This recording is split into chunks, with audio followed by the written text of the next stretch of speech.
Con la mesa, le pediríamos primero que abra la discusión el doctor René Millán Valenzuela y pues voy a leer unas líneas de su semblanza muy breve. El doctor René Millán es profesor investigador del Instituto de Investigaciones Sociales de la Universidad Nacional Autónoma de México y ha dedicado 15 años a la investigación social relacionada con la medición del progreso y del bienestar. Y bueno, él va a ser la persona que abra esta mesa y nos dé un saque para la discusión. Adelante, doctor.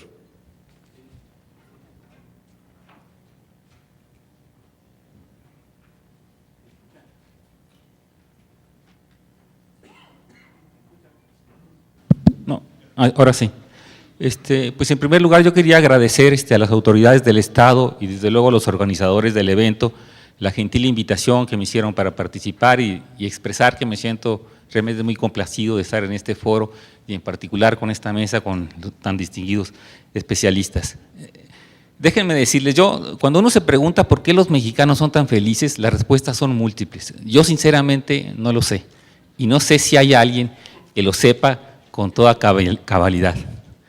Y a veces lo importante no es saber la respuesta precisa a una pregunta, sino mantener firme la pregunta, porque eso nos permite ver algún conjunto de paradojas que están en la pregunta, de condiciones contradictorias. Y también nos permite, por ejemplo, establecer algunas asociaciones o variables con la felicidad o con la satisfacción de la vida de los mexicanos. En esta línea yo voy a presentar, más que una ponencia, un conjunto de datos que tienen que ver con esto, con las variables, con lo que nosotros pensamos están asociadas la satisfacción de la vida de los mexicanos. ¿Con qué variables se asocia? ¿Con qué factores se asocia? No tanto dar una respuesta de por qué somos tan felices. Quizás al final de la mesa podamos hacer una recapitulación. Entonces, la siguiente, por favor. La temática que voy a ver es tratar esos 3 puntos. Voy a hacer un conjunto de asociaciones con lo que llamamos en la teoría del bienestar subjetivo dominios de vida, que son experiencias de vida, como la vida familiar, por ejemplo, es una experiencia de vida, o el trabajo es una experiencia de vida, etcétera. Veremos 9 dominios. Y luego haré un conjunto de variables sobre la habitabilidad en términos de la casa, el barrio y la ciudad. Y luego tomaré un conjunto de variables con lo que llamamos desarrollo humano. El desarrollo humano tiene que ver, lo digo rapidísimo porque no es el tema de esta conferencia, con lo que CENET llama la construcción de capacidades, que es la posibilidad de tener menús de funcionamiento, poder votar, ir al cine, ser crítico, profesionista, etcétera, etcétera. Son oportunidades de la sociedad concretizadas en acciones de funcionamiento de los individuos. Y finalmente concluiré con un conjunto de variables que tienen que ver con el comportamiento prosocial, que las indicaré en su momento. Y al final haré un modelo final, presentaré un modelo de cuáles son las principales variables que están asociadas a la satisfacción de vida. Y digo satisfacción de vida porque la variable que yo tomo como variable dependiente, aquí lo que trato de explicar es la satisfacción de vida, no el concepto de felicidad. El bienestar subjetivo tiene estos 2 indicadores, felicidad y satisfacción de vida. Yo trabajo satisfacción de vida. La siguiente, por favor. Lo que voy a presentar está basado en una encuesta que hizo un seminario que nosotros coordinamos, Roberto y yo coordinamos, él presentó aquí ayer, y este seminario hizo esta encuesta con 1.200 casos y con un nivel de confianza del 2.5%, del 95% y márgenes de error de 2.8%, es decir, de alta confiabilidad la encuesta. La que sigue, por favor. Les doy algunos datos de la encuesta. En promedio, el promedio de satisfacción con la vida de los mexicanos en un rango de 1 a 10 es de 8.5. 1 de cada 6 personas de mexicanos, esto es el 17%, se encuentra poco o nada satisfecho.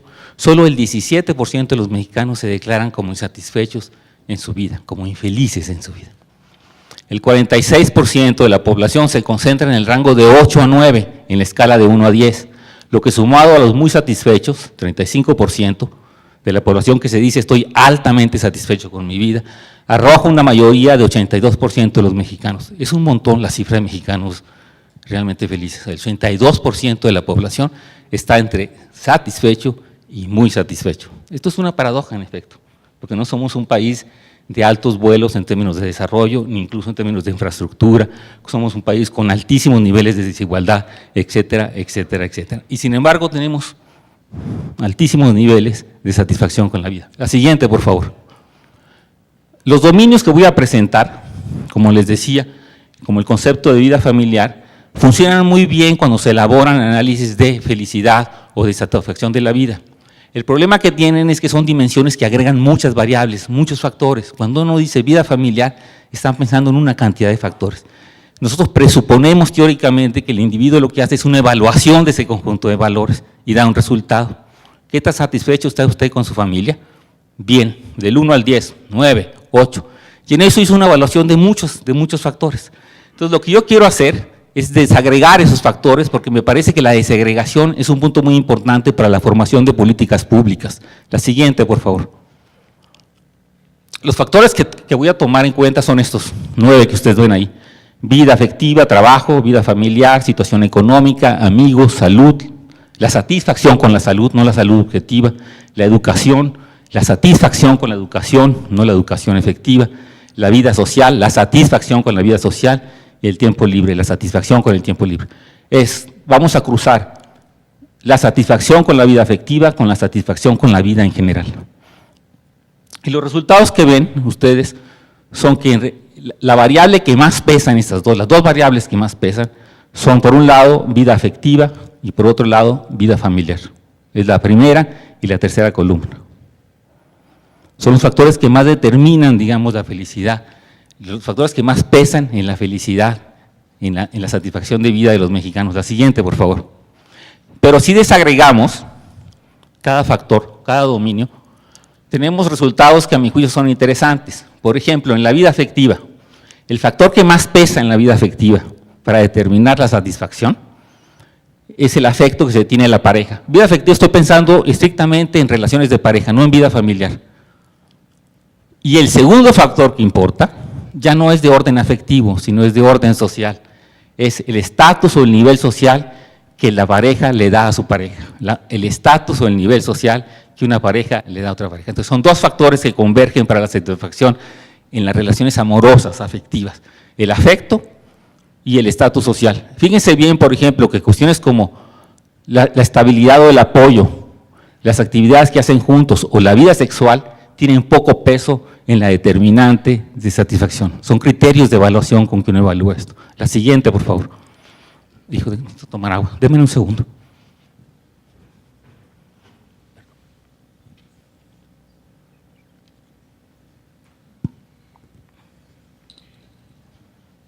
En términos de trabajo, la experiencia de trabajar, la satisfacción que tenemos con el trabajo. Las dos variables que más importan son el tipo y las tareas de responsabilidades que se tienen, como lo ven ustedes en la primera línea. Es decir, cuando la gente está satisfecha con las responsabilidades que tiene en el trabajo, tiende a incrementar sus posibilidades de ser feliz. En la tercera columna dice probabilidad, no sé si alcanzan a verla. Y la en el medio dice significación. Esto es una regresión. Mientras más cercana a cero es más significativa. Y la probabilidad indica que si una persona es feliz y además está contenta con las responsabilidades de su trabajo, se incrementa en 0.69% su posibilidad de ser feliz respecto de aquel que no está satisfecho con sus actividades en el trabajo. Y la segunda variable que tomamos es el ingreso que percibe. Es decir, si está contento con su responsabilidad, más aparte, está contento con el ingreso que percibe, se incrementa en 0.60 su posibilidad de ser un hombre satisfecho o una mujer satisfecho con su vida. La siguiente. No los aturdo con tantos datos, me interesa la vida familiar, no la vida afectiva, sino la vida familiar. Fíjense bien que el factor que más importa aquí son el afecto y la comprensión que persiste en la familia, con una altísima probabilidad de elevar la satisfacción de vida en un 0.68 y con un altísimo nivel de significancia.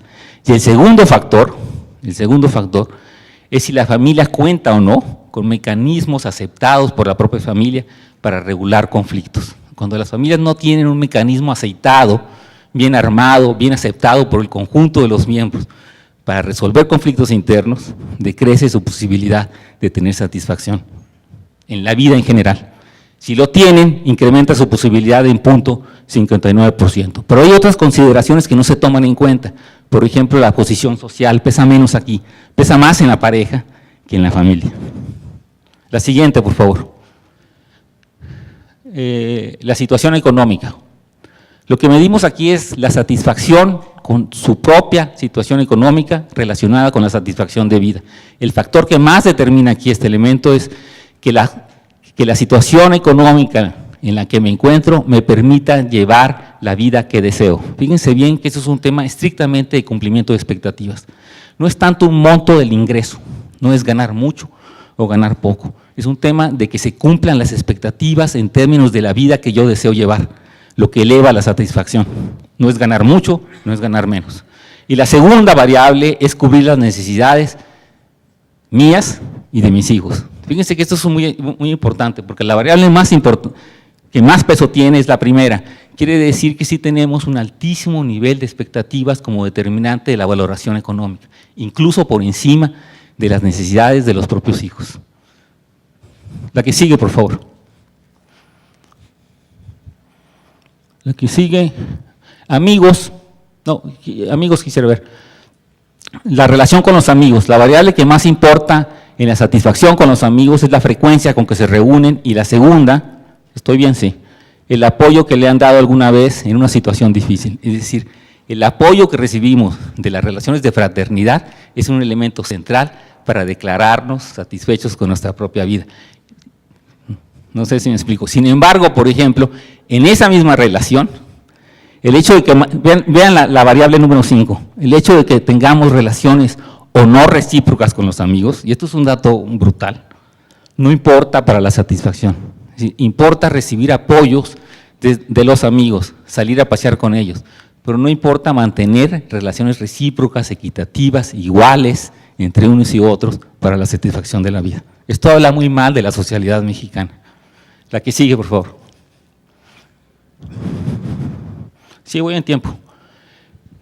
El penúltimo dominio es la satisfacción que tenemos con la salud. Y de nuevo aquí se repiten algunos elementos que si se han dado cuenta, están presentes en los otros, que son como ciertas líneas de individualización en los ámbitos colectivos como en la familia. Ya no pesa solo lo colectivo, empieza a pesar como criterio de valoración de la propia vida elementos de orden individual. Y aquí lo vemos muy bien. La gente está muy satisfecha con su salud siempre y cuando le permita vivir y sentirse bien. Fíjense bien, a él. Incluso esa variable está por encima de ser independiente y valerse por sí mismo. Esas son las dos variables más importantes, perdón. Y esas dos variables están por encima incluso en términos de atender las necesidades de su familia. Estos elementos quiere decir que estamos entrando en una sociedad que empieza a valorar también como criterio de existencia la propia satisfacción personal y no solo colectiva. Lamento informarles. La que sigue, por favor. Educación. La satisfacción con la educación que se tiene, y por lo tanto su impacto en la satisfacción general con la vida, se garantiza en la medida en que la educación que se tiene garantiza un buen ingreso. Garantiza un buen ingreso. Esta variable, la relación entre educación y ingreso, está por encima, por ejemplo, de la variable entre educación y vocación. Es más importante que la educación genere ingreso para la satisfacción de la vida que ejercer como se debe una vocación. La siguiente. La vida social. La vida social se refiere al hecho de nuestra sociabilidad con los demás, con los amigos, con los extraños, con pasear, etc. Las dos variables que determinan ahí la sociabilidad son la frecuencia con que se sale y se divierte uno, eso luego se va a emparentar con el tiempo libre, y la diversidad de actividades sociales las que realizamos. Y la tercera variable es la actividad que hacemos con la familia, no la actividad que hacemos con los amigos, la actividad que hacemos con la familia. La siguiente, por favor. El tiempo libre. Bueno, el tiempo libre, las dos variables importantes son el divertirse y el descansar. Y la tercera es ver televisión, que normalmente lo hacemos con la familia. Esto quiere decir que gran parte de la socialidad mexicana, incluso como estructura de cohesión social, está basada en lo que en términos teóricos se llama la reformulación de vínculos fuertes. de orden familiar, muy encapsulada en la familia, poco expandida, con poca conectividad social. Y eso puede ser un factor muy importante para explicar la felicidad. Es decir, es una felicidad muy recogida sobre los ámbitos inmediatos y familiares. La siguiente. Si nosotros tomamos en cuenta las dos variables más importantes de los 9 dominios que hemos establecido, las variables, no los dominios, las variables más importantes de los 9 dominios que hemos establecido, tenemos entonces que los que determinan la felicidad, la satisfacción de vida en términos de los dominios son las siguientes variables. Vida familiar en primer lugar, lo determinamos por la probabilidad, en la penúltima columna, punto 62, y el afecto que le tiene a la pareja, es decir, dos fenómenos importantes también muy inmediatos, la familia y el afecto que se le tiene a la pareja, el amor si quieren ustedes, y además influyen otras dos variables, vivir y sentirse bien en términos de salud, tener una salud que le permita a uno vivir sin dolor, sin sufrimiento, poder operar, funcionar en términos de zen, y la educación. Podríamos decir que una persona que está satisfecha con su vida afectiva, que está satisfecha con su familia, que se siente bien en términos de salud y que la educación que tiene le garantiza un ingreso conforme a sus expectativas, es un prototipo de hombre feliz mexicano. La siguiente, por favor. Sí, bueno. Esto va decreciendo, ¿verdad? Sí, gracias. Bueno, ahora quisiera mostrarles un conjunto de variables, 3 o 4 variables sobre lo que llamamos habitabilidad, que es como el entorno, es decir, cómo influye el entorno y la experiencia de que hacemos del entorno para la satisfacción de vida. Y tomamos nada más 3 variables, en relación a la casa, en relación al barrio, la colonia y en relación a la ciudad. La siguiente, por favor. El primero que quiero mostrarles son las variables que pesan en la satisfacción con la casa, el lugar donde habito, donde vivo, donde me recluyo, donde me organizo, etcétera, etcétera. Bueno, lo que más importa de las 6 variables que medimos en relación a la casa, por ejemplo, medimos la cercanía de su casa a su trabajo o sus actividades, ¿no? Que podría ser importante para algunos. Pues no, fíjense que es una variable que no tiene el peso de las otras 2, aunque tiene un peso importante. La que más importa, fíjense bien, en términos de la casa, es la posición social que muestra la casa, es la visibilidad social, lo que dice de mí en términos de posición social la casa, lo que más determina la satisfacción del lugar con el que vivo. Y la segunda variable es un aspecto de tipo afectivo, de tipo emotivo, afectivo, que es qué tanto me gusta la casa. Cuando cambian las variables puede cambiar el peso de cada variable. Cuando el modelo de variables, cuando el conjunto de variables que están estudiadas cambia, puede cambiar el peso de una variable, como lo vamos a ver con esta segunda. ¿Qué tanto le gusta su casa? El qué tanto le gusta la casa, es decir, qué tanto me gusta el lugar donde habito en mi intimidad, es uno de los factores fundamentales para elevar la satisfacción de vida. Y eso tiene que ver, en alguna medida, con niveles de estatus social. La siguiente, por favor. La siguiente, por favor. Perdón, la anterior. El barrio de la colonia. Fíjense bien que en términos de barrio, la seguridad, aunque es significativa, está en tercer lugar. Estoy hablando de una encuesta nacional, está en tercer lugar. Es más importante a nivel de barrio, de cómo evalúan las personas la satisfacción. Lo más importante es el aspecto visual, arquitectónico, etcétera, etcétera, urbanístico, lo agradable y bonito del barrio. Y en segundo lugar, el ambiente social y la gente que vive en la colonia. Es decir, los niveles de identificación social, identidad social con el otro, de igualdad social con el otro, fíjense bien, que se estratifican según distintos barrios. La gente se siente identificada en barrios más pobres con esa gente, la gente se siente identificada con barrios más ricos con esa gente, y puede ser un fenómeno de altísima fragmentación social, de altísima fragmentación. Lo que privilegian ahí es el tipo de gente con que se vive. La siguiente, por favor. En la ciudad, en cambio en la ciudad, la segunda variable que importa, a diferencia del barrio, es la seguridad. Esto puede ser explicado porque la gente que hace vida de barrio, y en la mayoría de la población mexicana, fuera de las grandes ciudades como Guadalajara, hace vida de barrio. Va a la tortillería, va a la panadería, va al Zócalo de por ahí, y más o menos conoce a la gente de su cuadra y demás. En las grandes ciudades no es así. Entonces, en la ciudad sí es muy importante la seguridad, es más importante que en el barrio. En el barrio se sienten mucho más protegidos, siente que hay gente como él, ¿no? Igual. E incluso, la primera es la condición para pasear y trasladarse a pie. Es decir, lo que la gente valoraría en la satisfacción de vida en una ciudad es poder transitar confortablemente, agradablemente, acuérdense lo del barrio, en una ciudad. Incluso por encima de la seguridad que aparece como la segunda vertiente a nivel de ciudad. La siguiente, por favor. Si corremos las dos variables de cada uno de la casa, la ciudad y del barrio, no el dominio, sino la variable más importante. La variable más importante nos da este resultado. La que más importa es que me guste la casa. Es la variable más importante. A la hora que yo evalúo ciudad, barrio y casa, lo más importante para para sentir satisfacción en mi existencia es que me guste el lugar que me habito. Y eso se comprueba con los altísimos niveles de inversión que hay, por ejemplo, en términos urbanísticos y compra de casas. Gracias. La siguiente. Ya estamos terminando, ¿eh? Tomo ahora un conjunto de variables que tienen que ver, como les decía, con el desarrollo social, que son como variables contextuales o también personales que nos permiten como funcionar bien en la sociedad. La siguiente, por favor. Tomo dos ámbitos, libertades. Fíjense bien.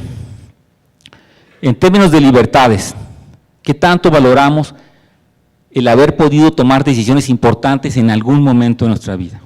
En términos de siempre, poco, nunca, etcétera.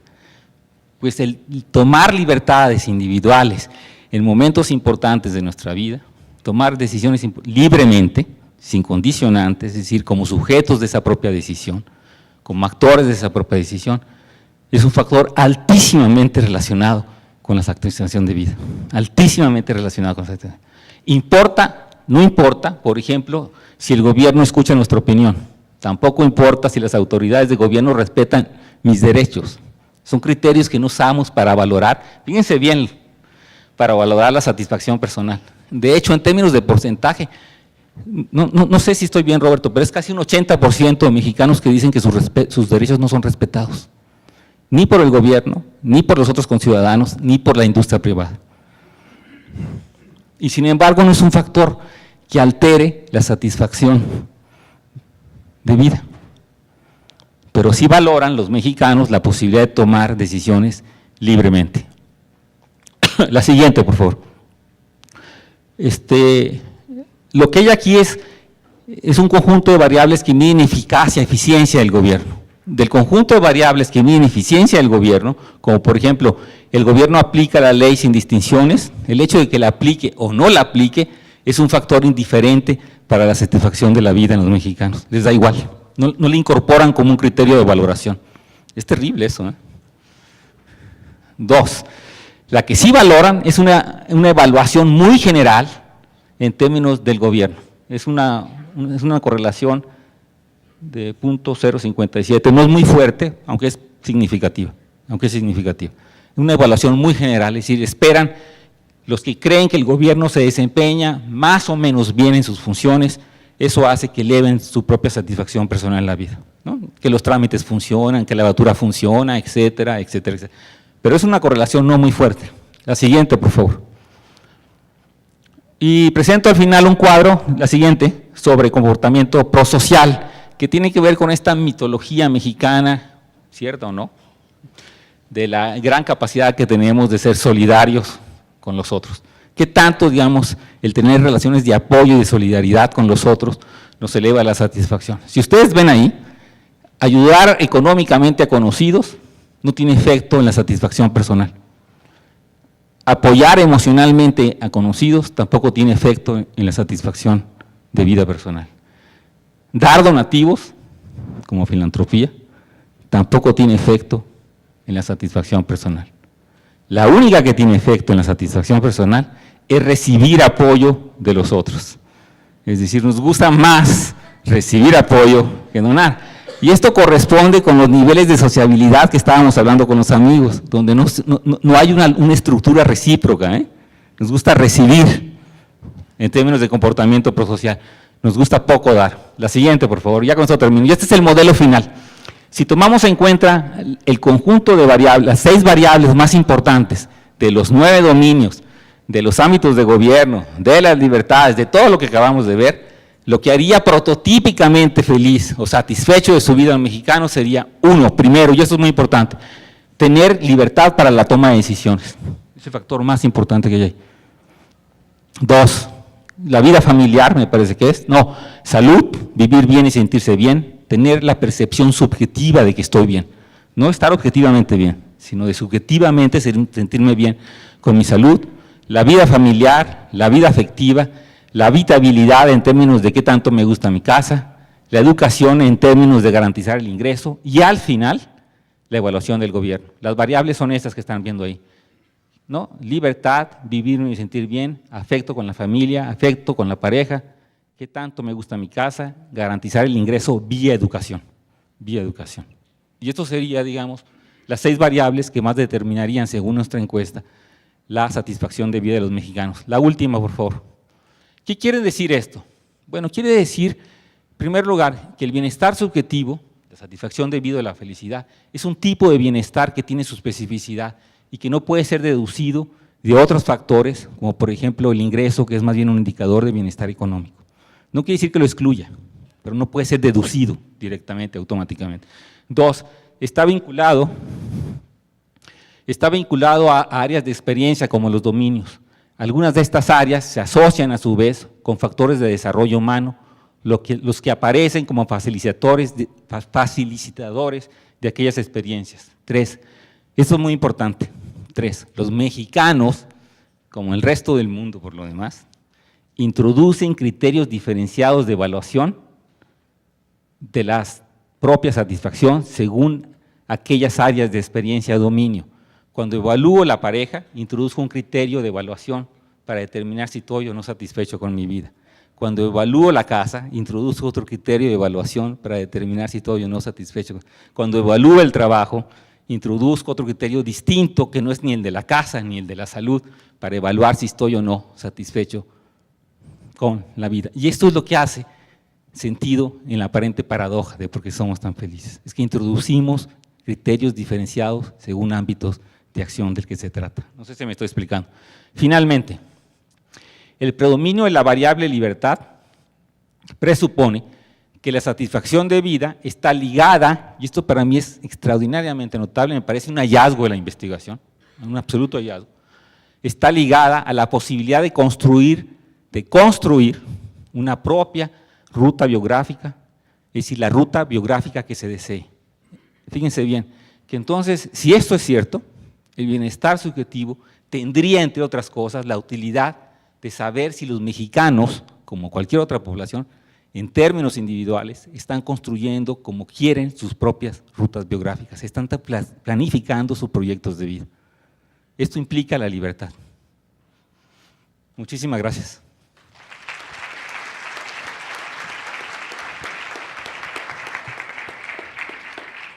Muchas gracias, doctor Millán. Bueno, pues parece que la mesa está dando resultados. Parece que estamos encontrando respuestas a por qué los mexicanos somos tan felices, ¿no?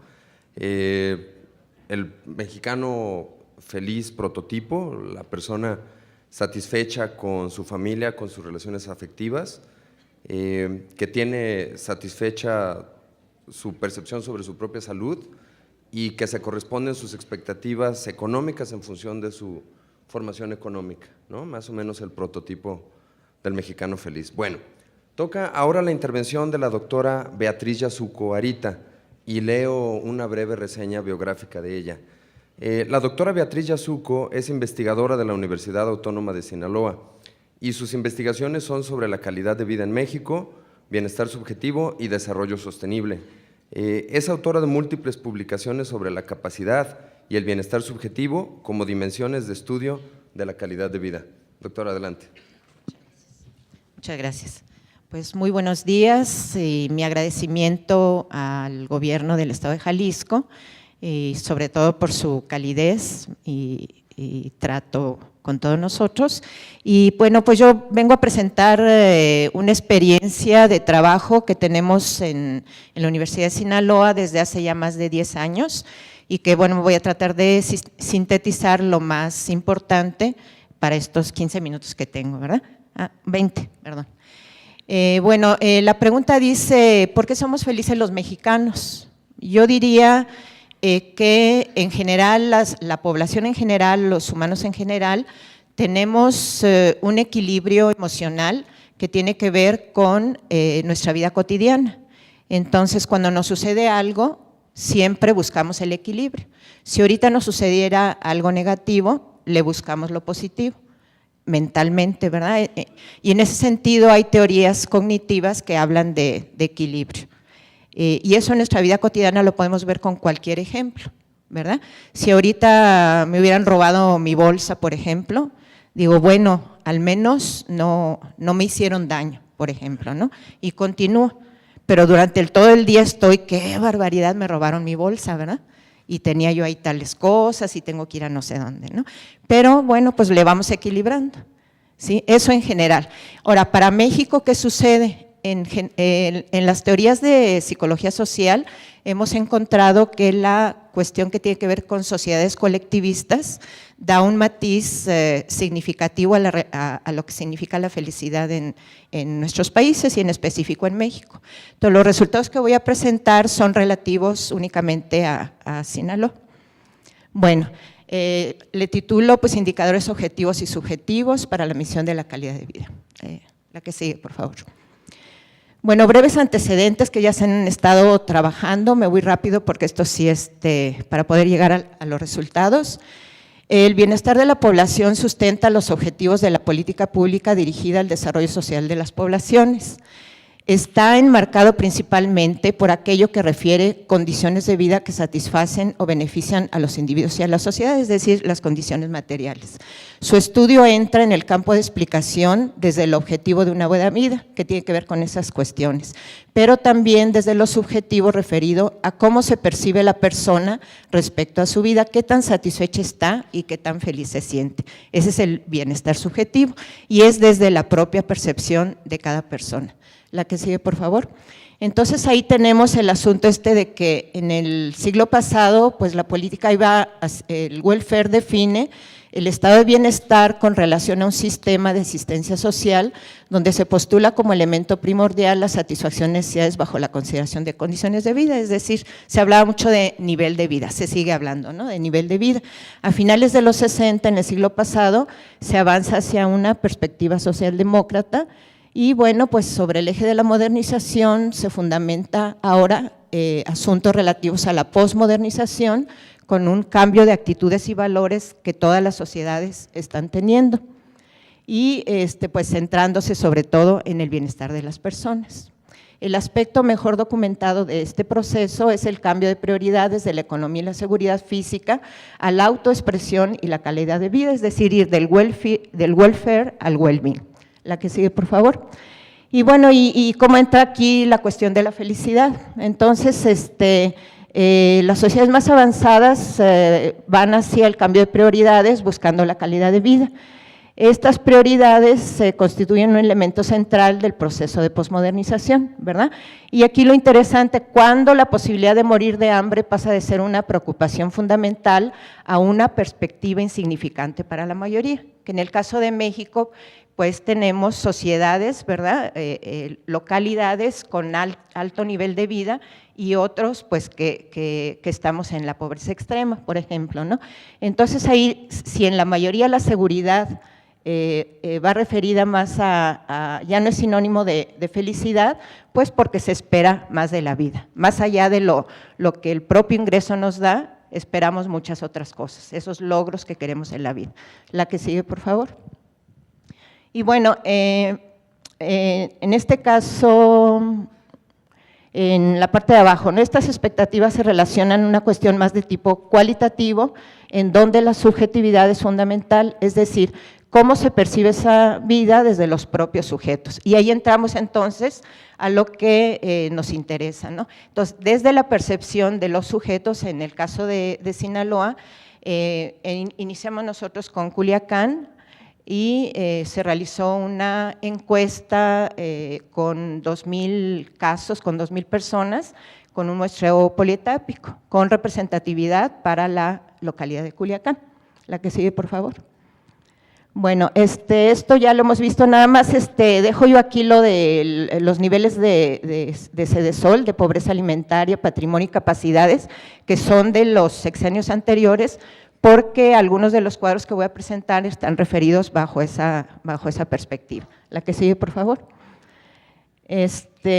Bueno, aquí lo interesante es que Sedesol define el desarrollo social como un proceso permanente mediante el cual se amplían capacidades y opciones de personas, eso ya se ha visto, capacidades y opciones.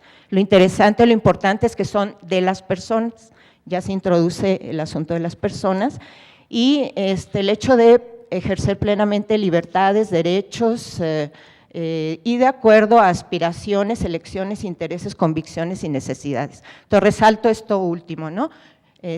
Aspiraciones, qué queremos en la vida, qué podemos elegir, qué intereses tenemos, qué convicciones son las que manejamos y qué necesidades son las nuestras, las de cada persona, ¿verdad?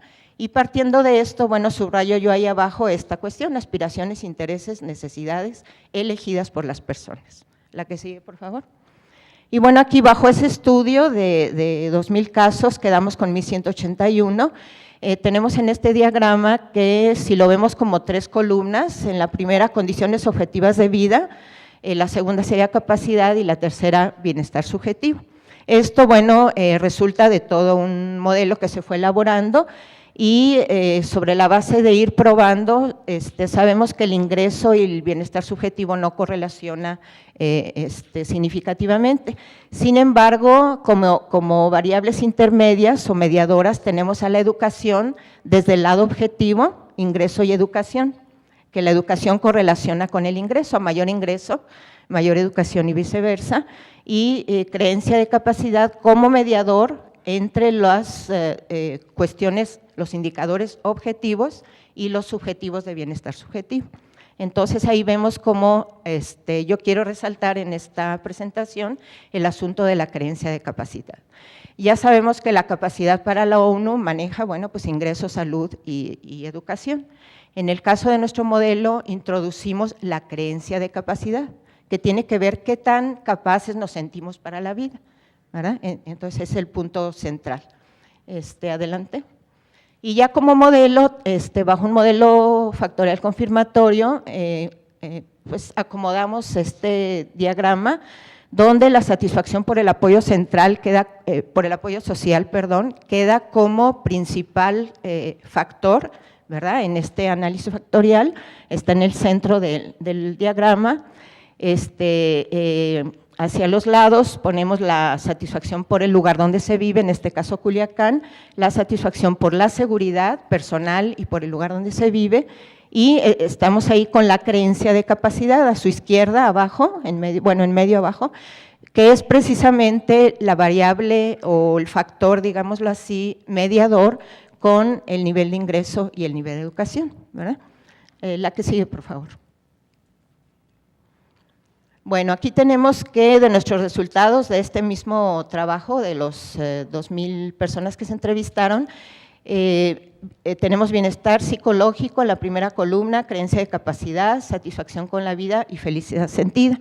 Si lo vemos nada más con la media, vamos viendo cómo la escolaridad sí da una tendencia a ir aumentando el bienestar psicológico conforme aumenta la escolaridad, va desde 34,98 sin estudios a llegar hasta 41,33, completo en posgrado, ¿no? Licenciatura completa y posgrado. La valoración va de 30 a 60, ¿no? Lo máximo es 60, en este caso hubo 41,33. En el caso de creencia de capacidad, va de 34,55 la media valoración hasta 54,67. Esta es la más alta, la creencia de capacidad es muy importante. Ya en el caso de los resultados de vida, cómo se evalúan, ¿verdad?, en su satisfacción y en su felicidad, tenemos que la satisfacción, la media va de 7.9 a 9, ¿no?, en una valoración de 0 a 10, y en el caso de la felicidad sentida, pues va de 7.76 a 9.67. Entonces, como tendencia, sí hay relación con la educación. La que sigue, por favor.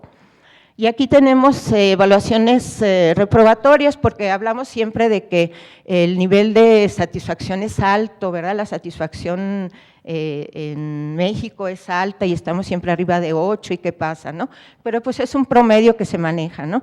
Y entonces, ¿qué pasa cuando hacemos estudios más directos con diferentes situaciones de vida de los pobladores? Y aparte analizamos también qué pasa con esa parte que se siente insatisfecha, que es lo que les presento en esta tabla. Entonces, fíjense, según el nivel de educación, en la primera a la izquierda, el primer cuadrito, dice, con primaria 14.4% se sienten insatisfechos y 7.4% infelices. Cuando con secundaria 9.1 y 4.1, ya con preparatoria 4 y 2. En el otro cuadro a su derecha, según el nivel de ingresos, si lo ponemos por salarios mínimos, de un salario a más de 5 salarios mínimos, vemos como la insatisfacción es más alta, 18% con un salario mínimo, hasta ir a 10.5 con 2 salarios, 12.9 con 3, 2.9 con 4 y 8.5, hasta llegar al 0%, que nadie dijo que estaba insatisfecho, se valoraban de 6 para arriba, teniendo un salario mayor de 5. Y no feliz, la tendencia fue similar, aunque con porcentajes mucho más bajos, porque la felicidad es diferente. La satisfacción por la vida la evaluamos con los logros. Si yo les digo, a ver, evalúense de 0 a 10, en su satisfacción, van a pensar en cosas que les ha pasado en la vida. En cambio, la felicidad es una cuestión más emocional, ¿verdad? Tiene mucha más carga emocional y entonces, si es un estado de ánimo, ¿verdad?, va a depender también del propio equilibrio de la persona a lo largo de su vida, ¿verdad?, y también en el momento en que está viviendo. Y del lado de izquierdo, donde están las correlaciones, de las que resultaron de todas las variables que manejamos, que no crean que fueron muchas, fueron 24, pero estas se seleccionaron con base en bastantes estudios, ¿no?, a lo largo de todos estos años y de acuerdo a lo que las personas iban considerando. Entonces aquí las que resultaron con correlación significativa fue tener capacidad para trabajar, ¿verdad?, y correlaciona con la felicidad, y la satisfacción por la vida con el nivel de estudios. Sí depende de la educación. Y no correlacionó el ingreso del bienestar subjetivo, que eso sucede en casi todas las investigaciones. Aquí lo interesante es que, 52.3% de las familias que ganan hasta 5 salarios mínimos, esas que resultaban con grados de insatisfacción altos, están insatisfechas, es un 52.3%, fíjense, ¿verdad? Y 26.2% se sienten infelices del total de la población. Entonces, no estamos considerando qué está pasando, ¿no? Aquí lo importante es que el umbral de insatisfacción está en 5 salarios mínimos para Culiacán, pero para el año 2004, ¿verdad? Actualmente ha variado, ¿verdad? Pero para aquella ocasión estaba el umbral ahí. Yo recuerdo una investigación de Mariano Rojas que hizo en la zona de Puebla y creo que pues la zona que colinda con la Ciudad de México, y el umbral del ingreso, en donde ya se desquebraja la satisfacción por la vida, era también más o menos para esos años, era de 3 salarios mínimos, ¿no? ¿Qué quiere decir? Que Sinaloa, en Sinaloa el asunto del ingreso tiene otra connotación. Allá el ganar salarios mínimos pues son de ciertas, digamos, 2 salarios mínimos para trabajos por ejemplo, que será de atención a la gente en las tiendas, etcétera, ¿no? ¿Verdad? Pero más allá de eso, ya los servicios, por 2 salarios mínimos difícilmente la gente trabaja. La que sigue, por favor. Déjenme ver el tiempo. Bueno, la percepción de capacidad, aquí lo que hicimos fue que en colonias del programa Hábitat, que trabaja los polígonos de pobreza, nos ubicamos nada más en esos polígonos de pobreza, con 310 casos, como ven ustedes en la columna de en medio, y la colonia Las Coloradas, que es una colonia relativamente de relativa reciente creación, tendrán, no sé, unos 8 años, algo así. Ok, muchas gracias. Y tenemos como el ingreso es menor a 5,000 al mes, y vemos como en 89.1% y 86% en ambos muestras. En el caso de Las Coloradas fue un censo, ¿no?, de todas las casas.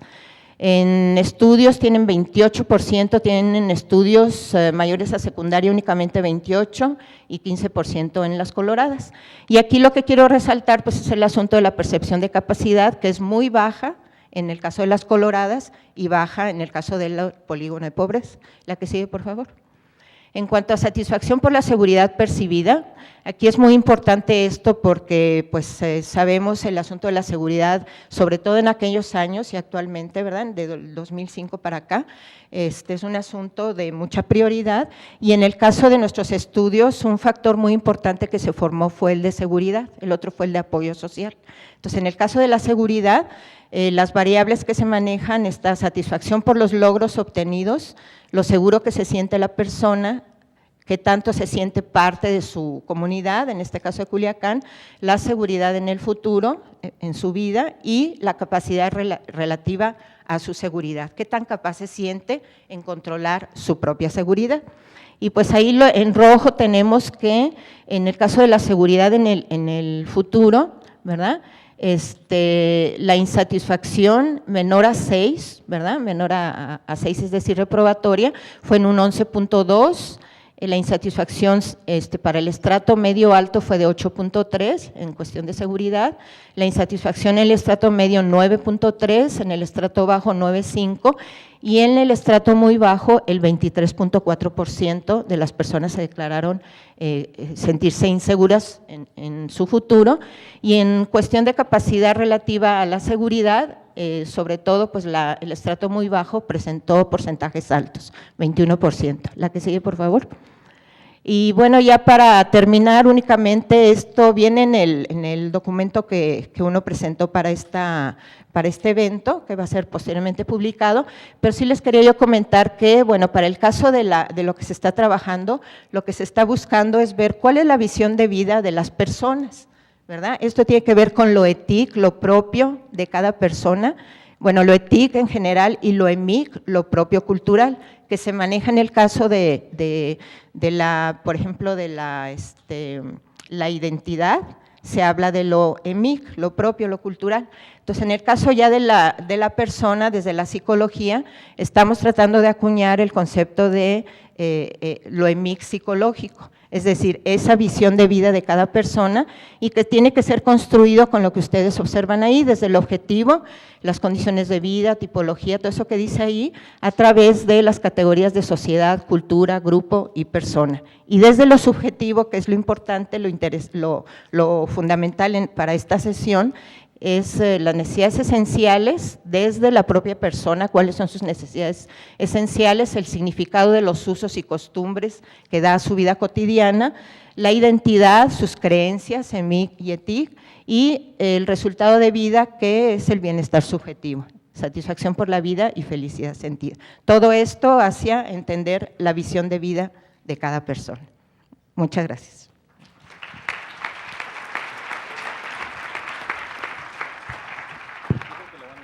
Muy bien, muchas gracias, doctora Yasuko. Pues parece que encontramos más respuestas. Este estudio hecho en Culiacán, que es representativo para la ciudad, pero que podría ser el caso de cualquier otra ciudad mexicana, pues parece que es consistente con que el apoyo social y las redes sociales importan, y también la educación importa para explicar por qué somos tan felices, ¿no? Y le mete otro componente muy interesante, que es la percepción de capacidad, ¿no? Como decimos coloquialmente, pues cómo nos percibimos y podemos hacerla, ¿no? En la vida eso también importa. Excelente. Bueno, pues toca el turno al doctor Jesús Arroyo Alejandre, que cabe decir que es nuestro único expositor de la ciudad. Nos da mucho gusto. Y bueno, voy a leer una breve reseña del doctor. El doctor Arroyo es director de la División de Economía y Sociedad de la Universidad de Guadalajara, es investigador del Departamento de Estudios Regionales INESER y es especialista en economía, urbanismo, temas de migración y de bienestar subjetivo. Doctor, adelante. Muchas gracias. Buenos días. Quiero agradecer también a los organizadores de este foro y al gobierno del estado para presentarles a ustedes resultados de un estudio que realizamos en la Universidad de Guadalajara con apoyo del gobierno del estado sobre bienestar subjetivo en Jalisco y sus regiones. Voy a tratar de desarrollar ese esquema, los dos primeros puntos muy rápidamente. Creo que es interesante ver la perspectiva teórica económica neoclásica respecto a lo que sería la satisfacción con el consumo de bienes y servicios, la diferencia que tiene con el bienestar subjetivo y también, bueno, cómo esta teoría apoya y ha apoyado casi desde Adam Smith, pues el crecimiento económico que tenemos en un sistema de mercado en el que estamos viviendo capitalista y no capitalista ahora con China, y entonces pues esto nos ha llevado a los límites del crecimiento. En este contexto, que lo voy a tratar muy rápido, voy a presentar los resultados del estudio que hicimos en Jalisco en 2011. La siguiente, por favor.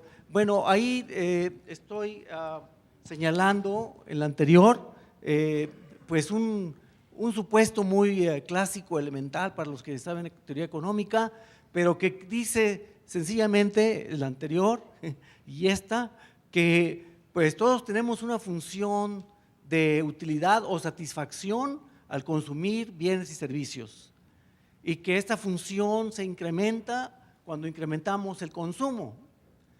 Bien, los incrementos marginales del consumo de los bienes es decreciente. Entonces, si nosotros continuamos consumiendo, podemos tener no satisfacción, sino satisfacción negativa. Pues para estar en equilibrio y maximizar la satisfacción, de acuerdo con esta teoría, es necesario que obtengamos incrementos de la utilidad o la satisfacción iguales por peso gastado en cada uno de los bienes y servicios que consumimos. Esto quiere decir que para seguir aumentando la satisfacción necesitamos buscar nuevos bienes y servicios y necesitamos también tener más ingresos. O lo conseguimos o nos endeudamos. De esta manera estamos indicando a través de nuestros votos monetarios, dice Samuelson, a través de nuestro ingreso, estamos incentivando a que se produzcan los bienes, se produzca más y nuevos bienes, y esto es, dice Samuelson también, es como cabalgar en un tigre, y tenemos un crecimiento continuo, es un círculo de crecimiento, pero que estamos llegando a los límites, y esto es lo que quiero tratar en la siguiente parte. Sí, pasamos a la siguiente, por favor. Entonces, existen límites en el crecimiento económico que están determinados por el uso de los recursos naturales y el uso de los factores, y entramos a lo que llama Jardín la tragedia de los comunes. ¿Esto qué quiere decir? Esto quiere decir que si tenemos recursos que son de todos, entonces hay una tendencia en este sistema a que los vamos a agotar aceleradamente. Él pone un ejemplo de una comunidad, pero ya estamos en una comunidad global y globalmente estamos en este paradigma y estamos en los límites de crecimiento como lo estableció y lo establece el grupo de Meadows. Entonces aquí voy a plantear una gráfica de Meadows que colaboró desde 1900, en los 70s, con el Club de Roma, que estudiaron los límites del crecimiento. Su pregunta era, ¿hay límites del crecimiento? Por supuesto que los hay, pero no se hizo caso en aquel entonces. Ahora Meadows, en 2009, y otro grupo de académicos están demostrando a través de esta información, que no la voy a describir, pero ahí se ven las tendencias de la producción industrial, las tendencias de los recursos naturales hacia abajo, de los alimentos hacia abajo, la producción hacia arriba, la población hacia arriba, la contaminación hacia arriba, etcétera. Y para resumir, mencionar que Meadows y su grupo sugieren que el desarrollo sustentable podría ser alcanzable a mediados de los 80, pero no lo ha sido. Entonces, el desarrollo sustentable requiere mucho esfuerzo y puede ser mucho más difícil actualmente. Continuamos. La siguiente. Entonces, pues los límites del crecimiento han sido alcanzados por este funcionamiento de mercado y que lo soporta la teoría económica neoclásica. Y ahora se considera importante la prevención, la adaptación, la mitigación y la resiliencia debido a este agotamiento, pero también al cambio climático. Siguiente, por favor. Bueno, el bienestar subjetivo o felicidad obviamente es diferente, es lo que quiero, mi punto, diferente a lo de satisfacción de la teoría económica no clásica. Pues lo que tratamos nosotros en este estudio es que efectivamente corrobora la paradoja de que a cierto nivel de consumo de bienes y servicios, pues si pasamos de ahí, el bienestar subjetivo puede incluso declinar, que es la paradoja de Sterling. Siguiente, por favor.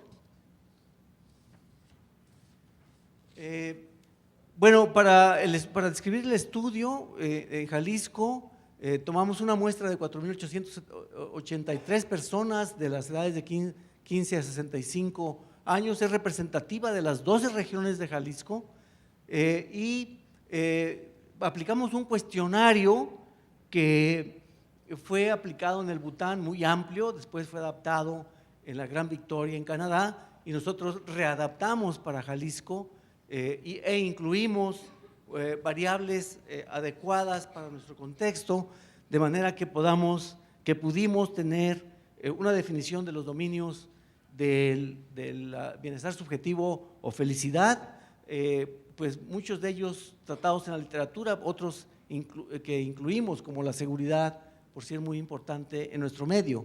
Siguiente, por favor.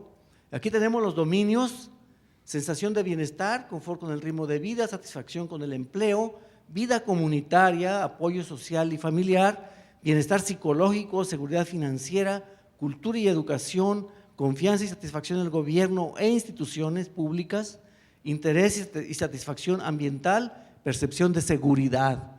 Cada uno de estos dominios tiene una cantidad buena, de manera diferente, de preguntas en las cuales pudimos hacer estos indicadores de las dimensiones del bienestar subjetivo y dándoles un valor para cada región en el estado de Jalisco y para Jalisco en su conjunto.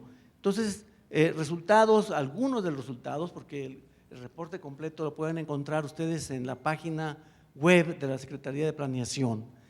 Algunos resultados, aquí tenemos el índice de bienestar de Jalisco y sus regiones. Interesante que la costa norte y la sierra occidental es de lo más alto, ahí se ve con colores más oscuros, pues son regiones que tienen poca población, poco deterioro ambiental, bueno, lugares muy bonitos, áreas turísticas, etcétera, y pues lo más baja es la región centro, zona metropolitana de Guadalajara y sus alrededores, que concentra alrededor del 65% de la población, esta región, y que tiene los más altos niveles de desarrollo socioeconómico comparativo, medido con indicadores convencionales. Lo mismo la región norte, norte altos, tiene bajo nivel de desarrollo socioeconómico, de índice de bienestar.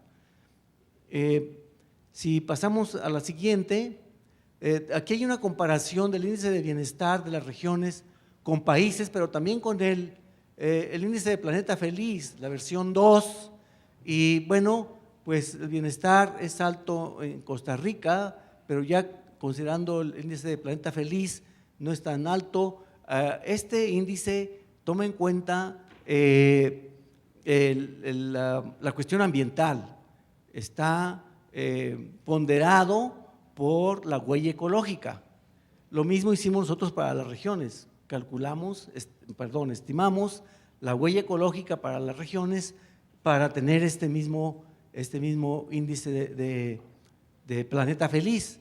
Y bueno, pues tenemos Jalisco con un índice de Planeta Feliz no tan bajo como otras partes, pero la Sierra Occidental y la Costa Norte también tienen un índice de Planeta Feliz alto, es decir, hay conservación, digamos, ecológica, o hay poca huella ecológica, mientras que la región centro sí tiene una huella alta. Bueno, este cuadro es una comparación interesante. Pasamos al siguiente, por favor. Aquí tenemos los índices de dominio de la vida o de bienestar subjetivo, los que mencioné, y las líneas pues son la región centro, el resto de regiones y Jalisco, que comienza de 0 en el centro hacia 10, que es lo máximo. Entonces ahí es muy interesante cómo tanto las regiones como Jalisco y la región centro, tiene un alto valor en el índice de solidaridad social y familiar, consistente con lo que dijo el profesor Milán. Es alto, muy bajo el índice de satisfacción con el gobierno, sobre todo en la zona centro, la zona metropolitana de Guadalajara, pero además en las demás regiones. Es también digno de destacar que tenemos el índice de confianza en las instituciones y en el gobierno, bajo en general, pero la región de centro mucho más bajo, donde tiene los valores más altos es en el de cultura y educación. Esto es entendible. El bienestar psicológico, sorprendentemente, lo encontramos alto en las regiones e incluso en Guadalajara, pues eso tiene relación con los altos valores del bienestar subjetivo en México y en muchas otras regiones de América Latina. Siguiente, por favor. Aquí tenemos el índice de solidaridad ya graficado, y es alto, donde también hay bienestar subjetivo alto en la región norte, región sur y la Sierra Occidental, pero no en la región centro, donde se concentra la población. Siguiente, por favor. Aquí tenemos satisfacción con el gobierno, con índices con valores bajos en casi todas las regiones. Esto es interesante, pero principalmente en el centro, muy bajos. Esto es 2011. Y bueno, la costa sur es de los que tiene niveles bajos, y aquí está por género, o sea, hombres y mujeres, no hay una distinción realmente significativa. Siguiente, por favor. El índice de confort con el ritmo de la vida, pues tiene que ver con toda la cuestión de la urbanización y demás, el estrés en el transporte, el trabajo, etcétera. La región centro tiene el valor más bajo, y el 50% de las regiones, las mujeres tienen mayor estrés o declararon un estrés mayor en el ritmo de su vida. Siguiente, por favor. Aquí tenemos el índice de percepción de seguridad, que se relaciona con el bienestar. Las regiones donde hay bienestar, el índice de percepción de seguridad es alto, o sea, se sienten seguros, excepto en la costa norte. La costa norte, pues en ese año yo estudié algunas cosas y tuvimos opiniones de percepción baja o más o menos baja de la seguridad. Siguiente, por favor. Aquí tenemos el índice de satisfacción con el empleo en relación con el ingreso familiar. Vemos que la región centro está muy abajo. Es interesante ver cómo altos ingresos empieza a doblarse la percepción de bienestar y felicidad. Es muy consistente con la paradoja que dije de Sterling a nivel de estas regiones. Siguiente, por favor. Perdón, la anterior fue sobre el empleo, me equivoqué, es el empleo. La región centro es la más baja, pero hay a niveles altos de ingreso menor satisfacción. Y es similar la siguiente, que es la del ingreso, que se percibe muy poco cómo se doblan las curvas a altos ingresos con el bienestar. Siguiente, por favor. Y aquí está el índice de bienestar y la satisfacción con el medio ambiente y con la escolaridad. Entre mayor la escolaridad, hay una percepción más baja del medio ambiente, es decir, que se considera mayor deterioro, y está por el índice de satisfacción de bienestar y el general. Siguiente, por favor. Sí, gracias. Aquí tenemos el cuadro de Mícalos modificado por Jesús García, en donde es un cuadro de doble entrada sobre opiniones de las percepciones negativas o positivas y las condiciones de vida. Estas son condiciones objetivas. Entonces, lo que es interesante aquí es que para todo Jalisco, el 29% lo estimamos nosotros como que están en el infierno real. Son como el objetivo principal, prioritario de la política pública. Esos tienen pobres condiciones y tienen muy baja estima de la vida, ¿no? De su bienestar subjetivo.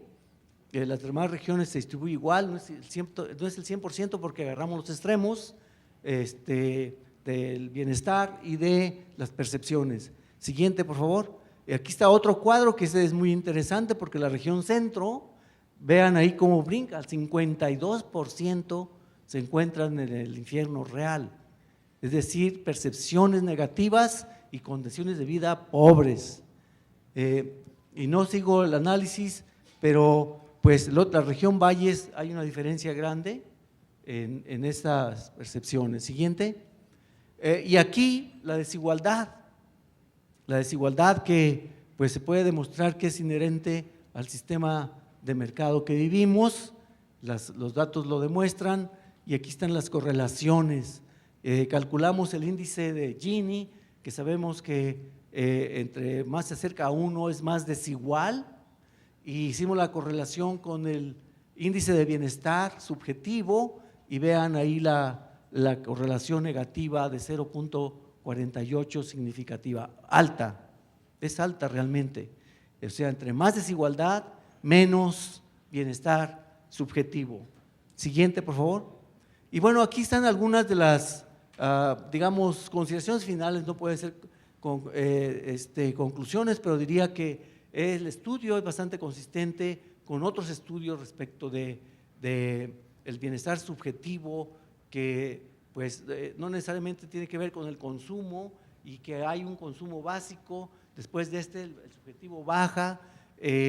Lo de las ciudades tienen bienestar menores, las mujeres, las de edades entre 35 y 40 tienen muy bajo bienestar, sobre todo en las ciudades, etcétera.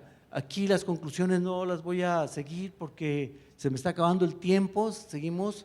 Y la siguiente, esta es una pregunta muy interesante de Tomás Friedman, que ahí la tienen en la pantalla. Sí quisiera leerla, tiene relación con lo que acabo de exponer. Demos ahora un paso más allá de la frontera de análisis de nuestra crisis económica. Hagamos una pregunta radical. ¿Qué pasaría si la crisis de 2008 representa algo mucho más fundamental que una profunda recesión?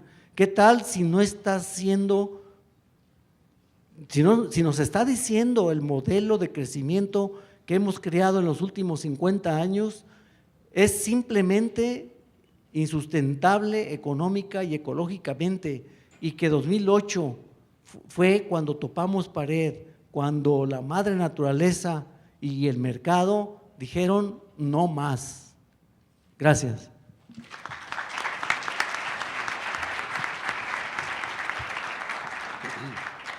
Muchas gracias, doctor Arroyo. Bueno, pues solo comentar que este estudio del 2011 es uno de los precursores del estudio del bienestar subjetivo aquí en Jalisco. Se hizo en conjunto con la Secretaría de Planeación, lo lideró el doctor Arroyo junto con un colega que está aquí entre nosotros en el auditorio. Y bueno, pues este estudio del Estado pues es consistente con los otros estudios en el sentido de que la solidaridad social y familiar es un determinante fuerte de por qué los mexicanos somos tan felices, y este dato curioso de que hay una mayor percepción de bienestar subjetivo en la costa que en el centro del estado, lo que nos refuerza la sabiduría popular de la canción, de que en el mar pues la vida es más sabrosa. Y también llama la atención que en este diagrama que muestra al final el doctor nos damos cuenta que el 50% de los jaliscienses somos ilusos, ¿no?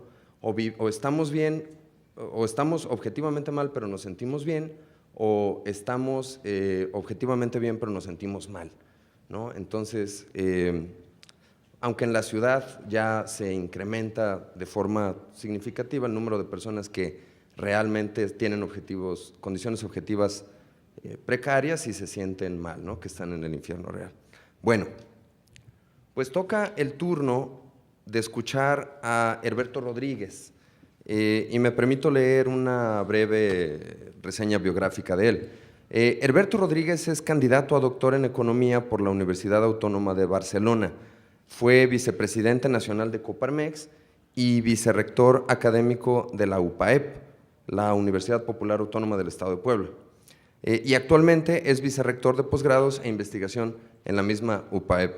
Herberto, adelante. Muchas gracias, buenos días a todos. Tendremos el apuntador láser que estaba por ahí.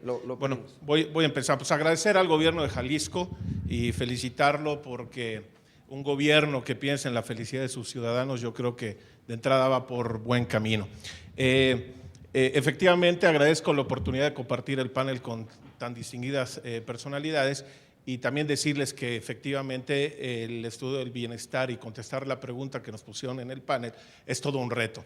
Entonces yo lo que he hecho es concentrarme en el aspecto de por qué la educación de los mexicanos es relevante para el asunto de la felicidad, y así he puesto, ¿no? ¿Por qué los mexicanos que estudiamos somos tan felices? Adelante. Habría que empezar a decir, hace algunos años salió este libro de que todo lo que necesito saber lo aprendí en el kindergarten, ¿no? Lo escribió un autor que se llama Fulgan, y yo le he agregado, todo lo que necesito saber para ser feliz efectivamente se aprende en el kindergarten.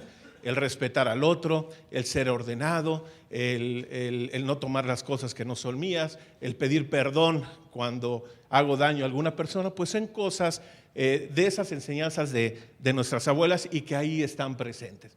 Entonces, ¿para qué estudiar un doctorado, ¿no? Un PhD, ¿qué sentido tiene si yo con el kindergarten puedo ser feliz?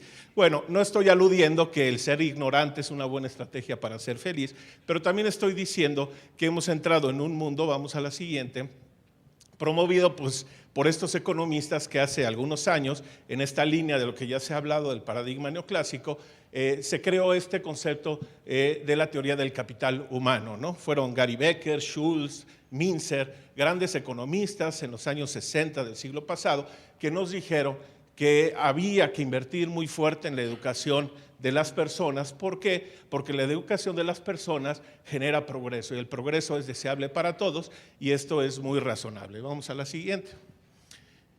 Entonces, ¿en qué paradigma estamos todos trabajando? ¿Por qué no nos quedamos en el kindergarten? Bueno, porque entendemos que educación nos da ciertas habilidades, que nos hace personas más productivas, que esa productividad se traduce en que podamos tener un buen empleo, ese buen empleo se traduce en un buen ingreso, ese buen ingreso nos da una buena capacidad de consumir, que es esta de la función de la utilidad, y entonces el tema está en que vamos a ser felices. Consumo es igual a felicidad, educación es igual a productividad, consumo, felicidad, y este es el paradigma en el cual estamos de alguna manera enrolados todos. Vamos a la siguiente. Entonces, por ejemplo, ¿qué hacemos las universidades? Bueno, pues formamos chicos con una serie de competencias. Con este paradigma, pues decimos, esta es una telaraña de un estudio que hicimos recientemente preguntando a nuestros egresados después de 3 años que habían salido de su licenciatura, un poco decir cómo llegaste a la universidad, después qué se esperaba de ti en el trabajo y qué tantos tus estudios de grado te permitieron generar competencias tan interesantes como, por ejemplo, trabajar bajo presión, coordinar actividades, trabajo en equipo, hacer valer tu autoridad, encontrar nuevas ideas, soluciones. Y entonces hemos creado, digamos, en estos alumnos una especie de producto para el mercado. ¿Por qué? Porque seguimos viviendo en este paradigma de la teoría del capital humano, que bueno, hay que decirlo que efectivamente quien trabaja y quien estudia y lo hace bien, pues sí, se gana dinero. Vamos a la siguiente. Pero entonces, ¿qué pasa? Pues que llevamos 225 años con el mismo paradigma, desde Adam Smith hasta Luis Videgaray, doctor del MIT, por supuesto, que la verdad tiene su mérito ser doctor del MIT, no quiero quitar eso de encima. Esta es una foto que publicó Presidencia de la República el Día del Niño, de todos los secretarios del Día del Niño. A mí digamos, cuando eran niños, a mí me pareció interesante porque yo creo que Luis Videgaray no aprendió lo básico que había que aprender en el kinder. Por ejemplo, con esa reforma fiscal, debía de haber sabido que no hay que tomar lo que no es suyo. Y luego,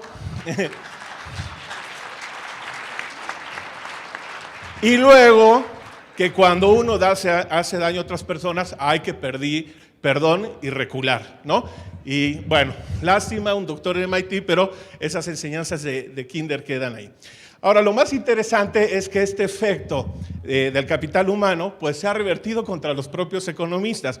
Cenaba hace 2 semanas con el decano de la Escuela de Economía de la Diego Portales, que es doctor de la Universidad de Harvard, y me decía que cuando empezó sus estudios en Harvard, un profesor les dijo lo siguiente, le dijo, mira, si eres un extraordinario economista, vas a trabajar en el Departamento de Economía de una de las Ivy League, ¿no?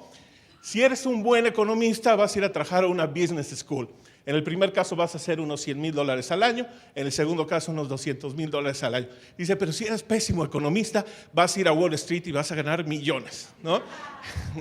Entonces, esto es relevante porque fíjense cómo el tema del capital humano se puede traducir en estas cosas de que los economistas estén haciendo cosas distintas o no necesariamente, digamos, en el espíritu incluso de los grandes pensadores neoclásicos. Vamos a la siguiente.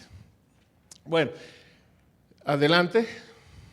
Entonces yo creo que todos estamos metidos en esta inversión en tiempo, en dinero, que tiene una lógica económica. La decisión racional de cuando uno decide en qué universidad estudiar o qué programa seguir es racional y busca maximizar precisamente el ingreso y el consumo. Es cierto que hay ciertas preferencias, ejercicios de orientación vocacional, pero por ejemplo es muy común, sobre todo en México, que se huya de las matemáticas.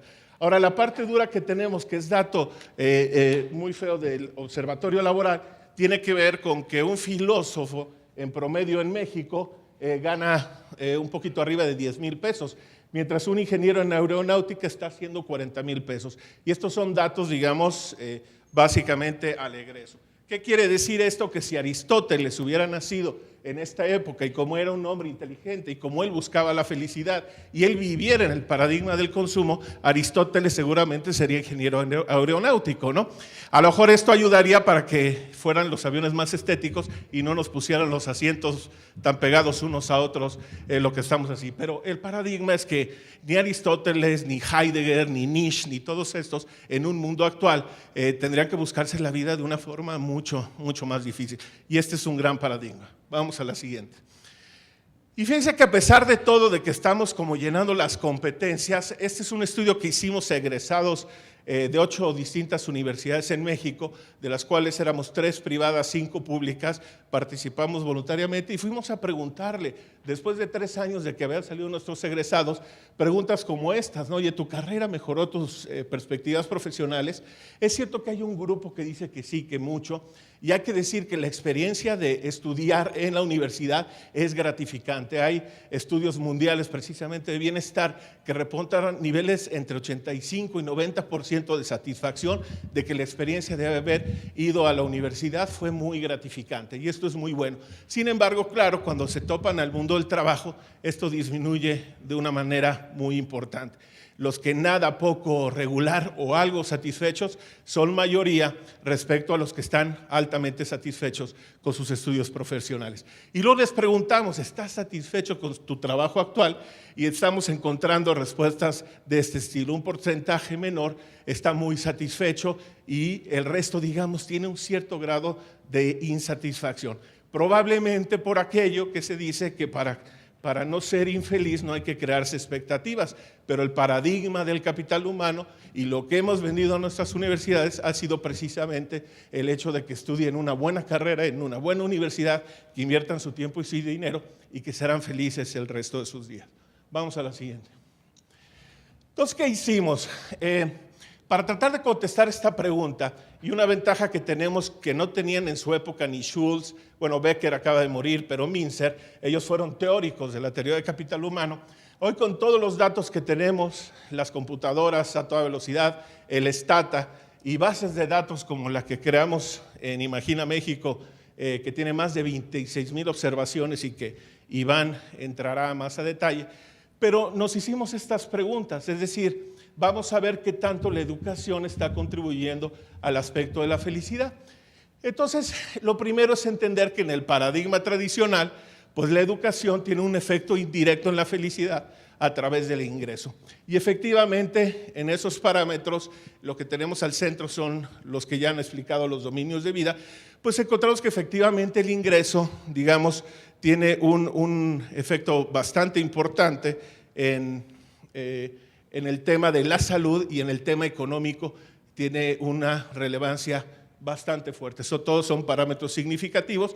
Y luego, de una manera, en la satisfacción de vida, bueno, esto no me voy a meter, creo que lo va a explicar más Iván. Yo me quiero ir a ver estos parámetros. Vamos con la siguiente. Entonces, la pregunta es, ¿qué pasa si en vez de poner la educación a través del ingreso con el efecto indirecto, vamos a la siguiente, nos preguntamos directamente qué pasa cuando la educación se ve de un impacto directo a los dominios de vida? Entonces, estas regresiones las corrimos controlando el ingreso y algunas variables sociodemográficas y efectos fijos, y vean cómo el tema económico, que antes era 0.21, baja a 0.13, y cómo otros factores como la salud, la parte ocupacional, la parte familiar y la parte de amistad suben muchísimo. ¿Esto qué nos está diciendo? Bueno, que cuando uno se educa, no solo aumentas tu capacidad de tener ingresos, sino que aumentas, digamos, como tus grados de libertad, tu capacidad social, la capacidad de relacionarte con otros. Creo que fue claro en el panel de ayer de Bruno Frey y Helliway, que se dieron con todo, ¿no? Pero como son doctores, o sea, sí, aquí lo que estoy diciendo es que la educación sí ayuda, pueden después tomarse una copa, abrazarse y morirse de la risa. No pasa nada. Quiero decir que en el ámbito intelectual, en el ámbito de la educación, educarte más te aumenta tus grados de libertad para sostener relaciones mucho más profundas, mucho más de amistad, mucho más buenas en el término familiar, y en general la gente que estudia también cuida su salud. Vamos a la siguiente. Bueno, adelante, voy a saltarme esta porque ya dije lo que tenía que decir, que es precisamente cómo el impacto cambia cuando veo la educación directamente y cuando la veo a través del ingreso. Estos números, por cierto, agradecerle a Mariano Rojas, que es un curioso de los datos y que se mete muchísimo a trabajar estos detalles. La siguiente, por favor. Bueno, entonces, esto es creo que de lo más relevante que hay que empezar a ver, y que para mí es esta de que hay que ir más allá del capital humano.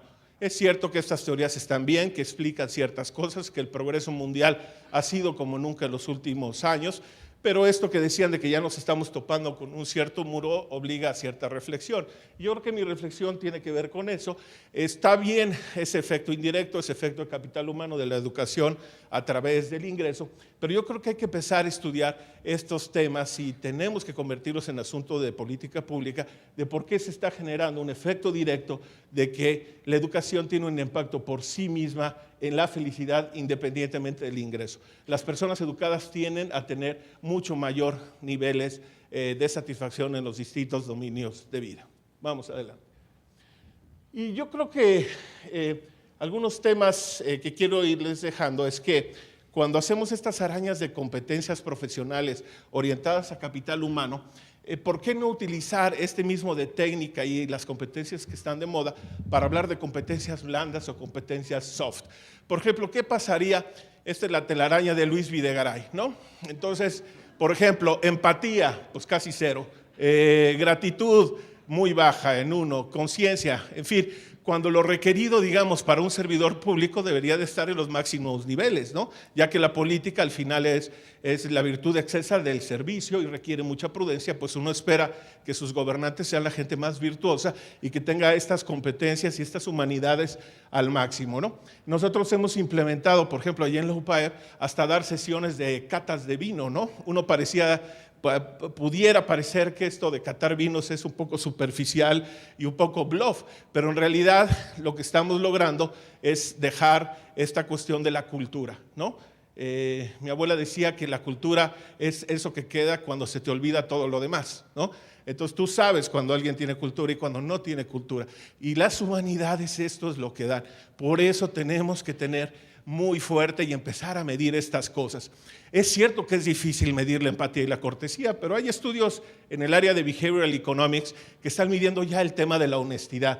Y por cierto, los economistas son los que peor salen en esos ámbitos, ¿no? Les dan una moneda y los dejan solos y les dicen que dependiendo del número de águilas, por ejemplo, que tengan, les van a dar un premio, ¿no? Y está demostrado que, digamos, la probabilidad estadística siempre anda en 50%, lo que reportaría una gente honesta después de 100 lanzamientos, y los economistas siempre reportan 60 y 70% de águilas, ¿no? Y para cobrar el premio, ¿no? Este es un paper que acabo de revisar. Entonces, hay que empezar, yo creo, a medir desde el punto de vista de romper el paradigma del capital humano y entrar más al paradigma de que la educación amplía la felicidad de una forma directa a través de estas cosas. Y yo creo que este es un reto multidisciplinario para psicólogos, para economistas, para sociólogos y para toda la gente que le interese los temas. Y es lo que decía Martha Nussbaum, ¿no? Las humanidades pues no sirven para ganar dinero, solo sirven para algo mucho más valioso, para formar un mundo en el que valga la pena de vivir. Vamos a la siguiente. Bueno, hay ejercicios ya muy interesantes. El doctor Paoli y con una chica, Barragán me parece que dice, están ya adentrados, por ejemplo, en algunas comunidades en Chiapas, en escuelas primarias, con este tipo de ejercicios. Se llama jugar y vivir los valores. Ahí les pongo las regresiones, nada más para que vean que sí sé de qué se tratan, pero en general lo que está diciendo es que los chicos, los chavos que se educan en valores, que toman ese programa, comparados con los que no lo toman, en realidad tienen mayor capacidad de ser felices y de manejar mejor y contribuir mucho a sus dominios de vida. Yo creo que hay que empezarnos a meter estos estudios que conectan educación con felicidad, con valores, porque ahí hay un nicho que todavía no se ha explotado. Vamos a la siguiente. Y bueno, el tema, y voy concluyendo, es que en México hay cierta urgencia porque estamos teniendo estos años la mayor cantidad de jóvenes que están saliendo de la preparatoria y que están entrando a la universidad. Si estos chicos se nos van a ir en 10 años, es decir, si en 10 años no logramos formar de una manera distinta a toda esta cantidad de jóvenes, de muchachos y muchachas que están llegando, que están saliendo de la prepa y la universidad, se nos va a pasar para siempre. Y yo creo que este sentido de urgencia es lo que nos dice esta gráfica. En los próximos 10 años vamos a llegar a estos máximos y va a empezar a caer estrepitosamente, y entonces sí, digamos, esto que han dicho del Mexican Moment, la verdad es que el gran momento de México es demográfico, pero se va a convertir en el Mexican Instant si no lo aprovechamos bien. O sea, va a ser muy frugal, va a pasar muy rápido y luego vamos a tener muchos problemas para tratar de hacer, digamos, y contribuir a un país mejor. Entonces termino con un par de láminas. Vamos a la siguiente. Bueno, pues para mí algunas conclusiones. La educación importa porque las personas importan, no por su productividad y por sus capacidades de generar dinero. Sembrar valores desde los primeros años es fundamental, si no nos pasa lo de Videgaray. Empezar por los maestros y profesores. Nadie da lo que no tiene, eso es clave. El tema del sindicato sigue siendo la participación más activa de la familia en la educación. No podemos delegarle a la escuela lo que es responsabilidad de los padres de familia. Revisar los planes de estudio a todos los niveles, retacarlos de humanidades, que tomen música, que tomen canto, que tomen flauta, que tomen vino, pues, pero que hagan muchas de estas cosas, ¿no? La profesión tenemos que venderla a nuestros chicos como una vocación de servicio. El dinero va a llegar solo. Apoyar la investigación educativa, medir la felicidad a todos los niveles. Cada alumno es único y urge para allá. Termino con una lámina y una reflexión. Adelante. Y conecto, ¿no? No se les olvide que el dinero es lo más importante, pero solo cuando falta. ¿Por qué si deben estudiar un PhD?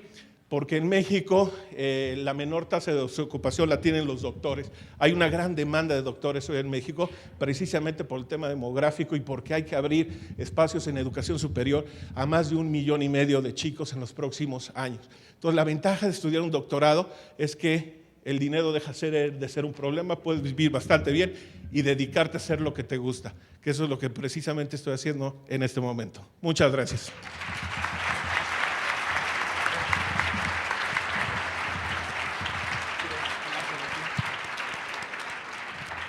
Muchas gracias, Herberto.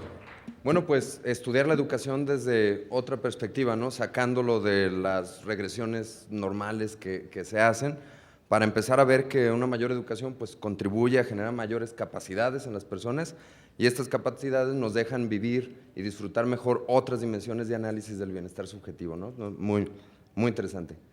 Bueno, pues toca ahora el turno de la exposición de Iván Martínez. Y me permito leer una pequeña reseña biográfica. Iván Martínez posee una licenciatura en Economía de la Universidad de las Américas, Puebla, y una maestría en Ciencia Política por el Colegio de México, y también es candidato a maestro en Economía por el ITAM. Es coautor de los libros Medición, Investigación e Incorporación a la Política Pública del Bienestar Subjetivo, una publicación del 2012, y ha contribuido en el Happiness Research in Latin America y también participó en la coordinación del libro La medición del progreso y el bienestar. Adelante, Iván. Gracias. Bueno, buenos días a todos. Yo también arranco agradeciendo a los organizadores del evento. Gracias, David, José Luis, por su hospitalidad, su amable hospitalidad y también me sumo a las felicitaciones por el evento. Yo trabajo en una asociación civil que se llama Imagina México y, digamos, nuestra intención es generar conocimiento sobre la felicidad y el bienestar subjetivo de los mexicanos con el fin de utilizarla para tomar acciones que permitan incrementar posteriormente el bienestar, ¿no? Siguiente, por favor, no sé si de aquí. Digamos, alguien ayer, me parece que era Esteban, hablaba de la importancia de tener claras las metas cuando hablamos de bienestar subjetivo. Primeramente para ver qué es lo que se mide y también después para ver cómo estudiarlo, ¿no? Yo no sé qué tan digamos, correcto, adecuado o polémico sea dar una definición de bienestar subjetivo, pero esta es la manera como nosotros entendemos el bienestar subjetivo en Imagina México. Y creo que converge muchísimo con lo que se ha expuesto aquí en otras ponencias, ¿no? Dice, bienestar subjetivo es un enfoque que concibe al bienestar humano como el bienestar que es experimentado y vivido por las personas y que lo estudia a través de bienestar reportado por ellas, concentrándose principalmente en la satisfacción que tienen con la vida en general, su satisfacción en áreas específicas de la vida, su experiencia de afectos y el grado en que consideran que su vida va por el camino correcto, ¿no? Si nosotros desmenuzamos esta definición, digamos, o esta manera de entender el bienestar, siguiente, por favor, vemos que claramente tiene una carga cognitiva muy fuerte y una carga emotiva, ¿no? Sobre todo. Siguiente, por favor. En los rankings mundiales de felicidad, aquí tomo 2 ejemplos nada más. México sale muy bien posicionado, como ya mencionaba David al principio del panel. Ahí tenemos, por ejemplo, en el World Happiness Report de 2012, a través de la escalera de Cantril, como se conoce, o mejor, peor vida posible, México ocupa el lugar 24 de 156 países. Si se hace el ranking a través de la satisfacción de vida, como la mide Gallup, México ocupa el lugar 17 de 129 países, ¿no? Si se hace el ranking a través de la satisfacción de vida, como la utiliza la encuesta mundial de valores, México ocupa el lugar 4 de 99 países. Pero también si se hace a través de la carga afectiva o emotiva, pues México sale muy bien posicionado, ¿no? Ocupa el lugar 18 de 156 países. En el World Happiness Report de 2013 se actualizan, se vuelve a hacer el ranking con los datos más actualizados y México ocupa el lugar 16 de 156 países. Finalmente, la World Database of Happiness, hace calcula el promedio de 2000 a 2009 de la satisfacción de vida de varios países y ubica a México en 5º lugar de 149 países. Siguiente, por favor. ¿Qué es lo que está detrás de estos niveles de felicidad? Nosotros nos dimos a la tarea en Imagina México de buscar, indagar qué es lo que había detrás de estos niveles de felicidad. Y bueno, levantamos la encuesta, entiendo que es la más grande que existe actualmente en México sobre bienestar subjetivo y sobre las variables que la explican, ¿no? Les voy a contar un poquito qué fue lo que hicimos. Siguiente, por favor. Medimos el bienestar subjetivo en 100 municipios del país. Fueron más de 26,000 encuestas. El criterio que utilizamos para escoger los municipios fue aquel municipio donde se encuentra la capital de cada entidad federativa, más los 2 más grandes, lo que da un total de 93 municipios, más las 7 delegaciones más grandes del Distrito Federal. Eso nos da un total de 100, localidades que homologamos nominalmente como municipios, ¿no? Y entonces hacemos un ranking de 100 municipios. Ahí hay algunos datos estadísticos, se levantaron 200, 300 o 400 entrevistas de acuerdo con el tamaño del municipio y esto se hizo entre agosto y octubre de 2012. Las variables que se midieron las voy a ver un poquito más a detalle. Siguiente, por favor.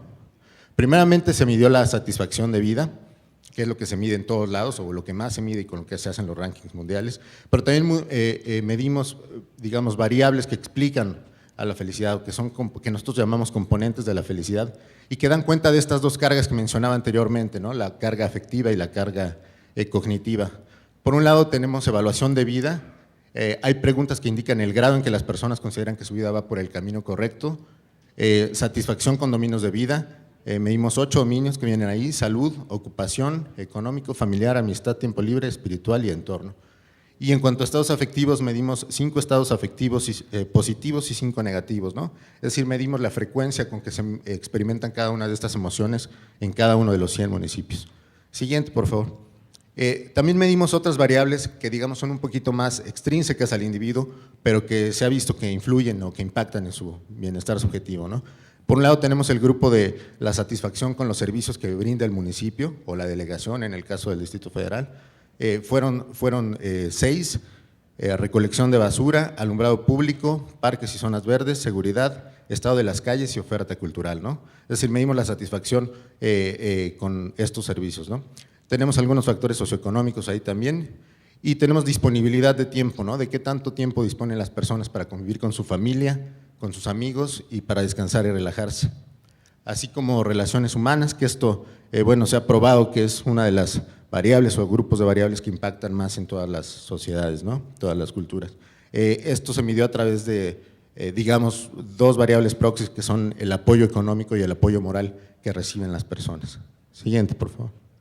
Esta es la pregunta que se hizo, esta es la pregunta de la encuesta. Siguiente, por favor, viene también en inglés para el público angloparlante. Acá sí me quisiera detener tantito. En Imagina México sí creemos que utilizar escalas de respuesta que tienen, referentes categóricos en cada una de las opciones ayuda a capturar de una manera, más precisa cuál es el bienestar de las personas que simplemente utilizar números, ¿no? O escalas numéricas. Creemos que las personas sí digamos, reflexionan más en términos o piensan más en términos de ideas y de palabras que en términos de números, ¿no? Siguiente, por favor. Esta es la distribución de la población por cada uno de los referentes categóricos. Creo que esto converge mucho con lo que se ha presentado anteriormente sobre bienestar en México. Prácticamente 3/4 partes de la población se encuentran en las categorías algo satisfecho o muy satisfecho, ¿no? Siguiente, por favor. No voy a presentar mucho sobre datos sociodemográficos, pero presento aquí algo de vida por satisfacción de vida por hombres y mujeres. Si vemos la diferencia es, digamos, microscópica, prácticamente a nosotros nos dio lo mismo en cuanto a términos de satisfacción de vida en hombres y mujeres, 5.283 para hombres y 5.289 en la escala de 1 a 7, y la diferencia no es estadísticamente significativa. Siguiente, por favor. Siguiente. Sí, siguiente. Ahí algo se fue. Voy a entrar ya de lleno con los, digamos, las variables que explican al bienestar subjetivo, ¿no? Aquí tenemos el promedio de satisfacción de vida con cada uno de los 8 municipios, de los 8 dominios de vida que se midieron. Como vemos ahí, también esto converge con lo que se ha presentado anteriormente. La satisfacción con el dominio familiar es el más alto, 5.7 en escala de 1 a 7. Después viene la vida espiritual. Lo que se midió ahí no tiene que ver con religión. Se mide qué tan satisfecha está la persona con su vida espiritual, independientemente de la religión que profesa, o incluso si no profesa ninguna religión, ¿no? Después viene la salud, con 5.26, la ocupación, la amistad, el entorno y el dominio económico y finalmente el del tiempo libre, ¿no? Digamos, este es el grado de satisfacción, el promedio nacional, ¿no? De los 100 municipios. Siguiente, pero este que viene aquí es, digamos, el grado de impacto. El tamaño del icono hace referencia o indica el grado de impacto en la generación de felicidad, ¿no? La salud es el que tiene mayor impacto, es decir, qué tan satisfecha está una persona con su salud es lo que impacta en mayor grado en la felicidad de los mexicanos. Después viene el dominio familiar. El dominio familiar está construido por 4 variables: qué tan satisfecha está la persona con su pareja, con sus padres, con sus hijos y con el resto de su familia cercana. Después está el dominio económico, qué tan satisfecha está la gente con su situación económica y sus condiciones de vida, de su vivienda, perdón. Luego la ocupación, el entorno, la vida espiritual, la amistad y el tiempo libre, ¿no? Digamos, esto surge de una regresión que tiene significancia estadística, me parece que no la puse aquí. Siguiente, por favor. Pero, bueno, no, sí viene aquí. Bueno, como podemos ver ahí, los coeficientes son claramente significativos en términos estadísticos, ¿no? Siguiente. Esta es la manera como se midieron los estados afectivos. Dice, por favor, piense en el día de ayer. ¿Me podría decir si usted experimentó con frecuencia los siguientes sentimientos y emociones durante el día de ayer? Y bueno, tenemos ahí 5 emociones positivas y 5 emociones negativas. Bueno, viene allá en inglés también. Siguiente. Ya. Alguien hablaba ayer aquí, me parece que Esteban, de la importancia de un punto cuando se hacen rankings, ¿no? Decía él que muchas veces, digamos, la diferencia en los niveles de felicidad o de bienestar subjetivo entre países que están en posiciones muy cercanas o contiguas no es estadísticamente significativa. Y es importante eso, ¿no? Nosotros lo que hicimos aquí, el análisis se basó en 2 grupos de municipios, los municipios de alta felicidad o más felices y los municipios menos felices. Para construir estos grupos tomamos al municipio que quedó en primer lugar de los 100 y calculamos las diferencias, calculamos los niveles de felicidad de los demás municipios que no presentaban una diferencia significativa, ¿no? Entonces con esto formamos el grupo de felicidad alta y lo mismo hicimos para el grupo de felicidad más baja, ¿no? Tomamos al que ocupa el lugar 100, es decir, el menos feliz, calculamos quiénes no tienen una diferencia significativa y ellos forman el grupo de felicidad baja. A partir de eso se hace gran parte del análisis del libro. Siguiente, bueno, como podemos ver ahí, perdón, la anterior. No, la anterior me parece. Sí, siguiente. Como vemos ahí, las barras verdes son siempre más altas que las barras rojas, lo cual indica que el porcentaje de personas que experimentan cada uno de las emociones positivas que vienen ahí es mayor en los municipios que presentan o que declaran mayores niveles de bienestar subjetivo que en los que declaran menores niveles de bienestar subjetivo. Si analizamos los estados afectivos negativos, tiene que ocurrir lo contrario. Siguiente, por favor. Y vemos que sí, a excepción de la tristeza, en las demás emociones, el porcentaje de personas que experimenta el sentimiento es más alto en los municipios que presentan menores niveles de felicidad, ¿no? Esto claramente indica que el bienestar tiene una carga afectiva, con lo que comencé hace rato, y que las emociones negativas contribuyen con la infelicidad de las personas, ¿no? Siguiente, por favor. Bueno, este es un dato interesante que encontramos ahí también. Tomamos, el nivel de satisfacción con la salud de todas aquellas personas que presentaron por lo menos uno de los afectos positivos contra aquellas que no presentaron ningún afecto positivo, ¿no? Es decir, ninguna emoción positiva. Y claramente las personas que no presentaron ninguna emoción positiva presentan niveles de satisfacción con el dominio de la salud menores que aquellas que presentaron por lo menos una emoción positiva. Para esto se calculó un índice de afectos positivos que básicamente da cuenta de la proporción de las emociones positivas que experimentó una persona con respecto del total de las emociones positivas que se preguntan, ¿no? Y eso es lo que se refleja ahí. Siguiente.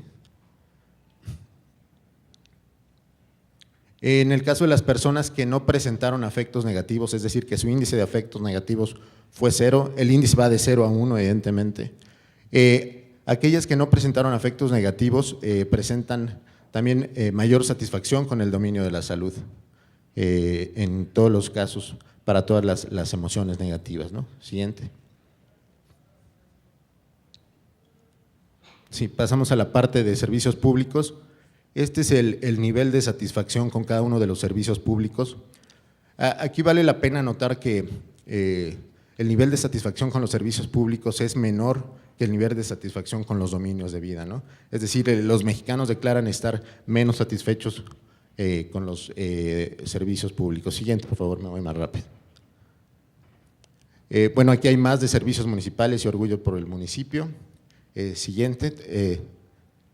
Relaciones de apoyo. Bueno, las relaciones de apoyo impactan en la felicidad. Cuando comparamos los municipios más felices con los menos felices, claramente los más felices tienen mejores relaciones de apoyo o relaciones humanas más cálidas que los menos felices, ¿no?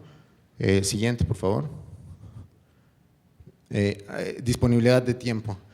También una vez más, los municipios que se declaran o que declaran, la gente declara mayores niveles de bienestar, son aquellos en donde la gente también tiene mayor disponibilidad de tiempo para convivir con su familia, con sus amigos y para relajarse. Siguiente.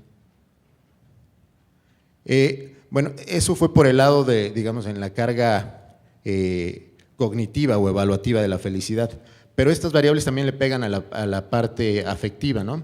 Vemos que los afectos negativos o el índice de afectos negativos también se ve, la disponibilidad de tiempo también afecta negativamente al índice de afectos negativos y positivamente al índice de afectos positivos, ¿no? Es decir, a mayor tiempo los mexicanos experimentan más afectos positivos o más emociones positivas y menos emociones negativas. Siguiente. La parte del ingreso, bueno, por un lado tenemos el ingreso del hogar y el ingreso per cápita del hogar. En ambos casos los municipios más felices son los que tienen mayores niveles tanto de ingreso como de ingreso per cápita del hogar. Siguiente, por favor. Esta es digamos, una gráfica interesante y que converge también con lo que presentó Herberto hace un momento. Nosotros encontramos, por lo menos a partir de la secundaria incompleta en adelante, que mayor nivel de escolaridad contribuye con la felicidad de las personas o de los mexicanos, por un lado, pero también con la satisfacción que tienen con la pareja, ¿no? Para el dominio familiar se preguntó qué tan satisfecho está con la pareja y resulta que aquellas parejas que tienen mayor escolaridad presentan mayores niveles de satisfacción con su pareja. La explicación que proponemos viene ahí, dice, mayor educación produce sociedades más felices porque facilita resolver problemas, tener una comprensión amplia del mundo, adquirir habilidades para vivir bien, además de adquirir trabajos mejor remunerados. Es decir, nosotros aislamos el efecto del ingreso y esto es lo que nos da, ¿no? Es decir, la educación impacta per se en la felicidad y en la satisfacción con la pareja. Siguiente, por favor. En cuanto a seguridad, el Consejo Ciudadano para la Seguridad Pública hace un ranking de las ciudades más violentas del mundo, ¿no? Todos los años. En ese año, en 2012, ubicó a 4 ciudades del país entre las más violentas del mundo, ¿no? Entre las 10 más violentas del mundo: Ciudad Juárez, Chihuahua, Culiacán y Mazatlán. Bueno, resulta que estas 4 ciudades están entre las que presentan menos afectos positivos del ranking de felicidad. Ahí viene el índice de afectos positivos. También ponemos ahí las desviaciones estándar que están por debajo del promedio. Claramente Ciudad Juárez está muy por debajo del promedio con 4.6 desviaciones estándar. Culiacán, Mazatlán y Chihuahua también, ¿no? Lo que quiere decir que la seguridad efectivamente sí impacta la felicidad de las personas. Siguiente. Bueno, esto es victimización también. Vimos todas las personas que fueron víctimas de algún delito y las que no lo fueron, y claramente las que no fueron víctimas de algún delito presentan niveles de satisfacción más altas que las que sí. Siguiente. Este es de las personas que se sienten confiadas o no al salir a caminar por la noche en el rumbo donde viven. También las que tienen más confianza de salir a caminar presentan niveles de felicidad más altos. Siguiente. Esta es la única, digamos, pregunta abierta que trae la encuesta. Se le pidió a las personas que definieran la felicidad con una sola palabra, ¿no? Es decir, si usted tuviera que definir la felicidad con una palabra, ¿cuál sería? Y bueno, claramente ahí arrasa familia, ¿no? 25%, es decir, una cuarta parte de la población o de los mexicanos definen felicidad con la palabra familia, ¿no? Después viene amor y vienen ahí varias. Dinero, por ejemplo, habría que notar la penúltima, ni siquiera el 2% de la población define felicidad con la palabra dinero. Se mencionaron 577 palabras. Siguiente. Ya no tengo mucho tiempo. Aquí vienen los 10 municipios más felices en el lado izquierdo, los 10 menos felices en el derecho y algunas ciudades grandes, ¿no? Destaca ahí, por ejemplo, que entre los 10 municipios más felices hay 3 delegaciones del Estado, del Distrito Federal. Entre los 10 menos felices están los 3 municipios de Michoacán que se estudiaron. Y bueno, las ciudades grandes, Monterrey ocupa el lugar 55, Guadalajara el 69 y Puebla el 84.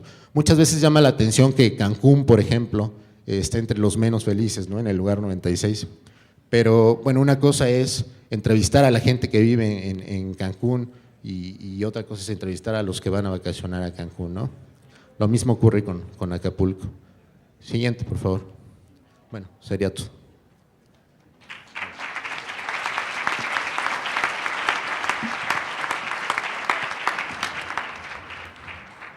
Muy bien, muchas gracias, Iván.